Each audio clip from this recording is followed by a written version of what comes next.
এই মুহূর্তে আমাদের রেশনে যদি বলা হয় কোনো ওয়েদার সিস্টেম নেই, তবে একটি সিস্টেমে তৈরি হওয়ার সম্ভাবনা আছে আগামীকাল থেকে ঝাড়খণ্ড এবং তার সংলগ্ন এরিয়াতে। তার সাথে একটি হাই প্রেশার জোন ফর্ম হবে বে অফ বেঙ্গল, ফলে 30 তারিখ থেকে 2 তারিখ পর্যন্ত নর্থ বেঙ্গল এবং সাউথ বেঙ্গলে বৃষ্টির সম্ভাবনা থাকছে সব জেলাতেই, জানালেন আলিপুর আবহাওয়া বিভাগ অধিকর্তার নাম ডক্টর দানিশ কুমার দাস।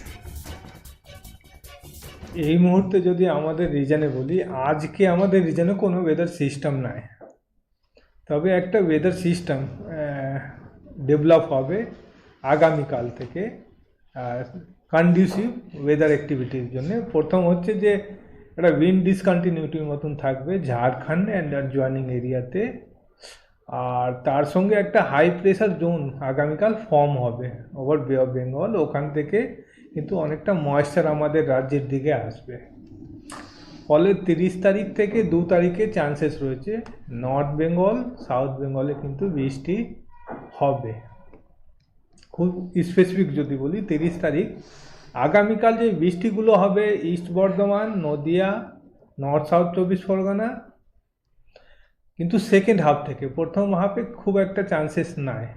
এই প্রবাবিলিটিটা কিন্তু বাড়বে। 31 তারিখে লাইট টু মডারেট রেন আমরা এক্সপেক্ট করছি নর্থ 24 পরগনা, সাউথ 24 পরগনা, নদিয়া, মুর্শিদাবাদ, বীরভূম ডিস্ট্রিক্টে, আর অন্য জেলাগুলোতে ইনক্লুডিং কলকাতা হালকা ধরনের বৃষ্টি হবে।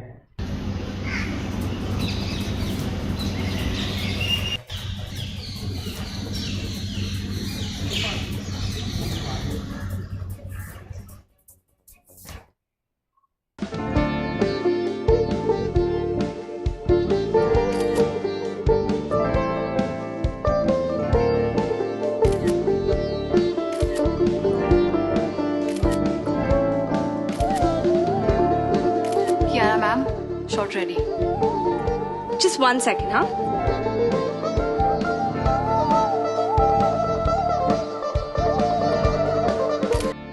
Simco Gold and Diamond, RRN Road, Old Post Office Para South, Coach Bihar.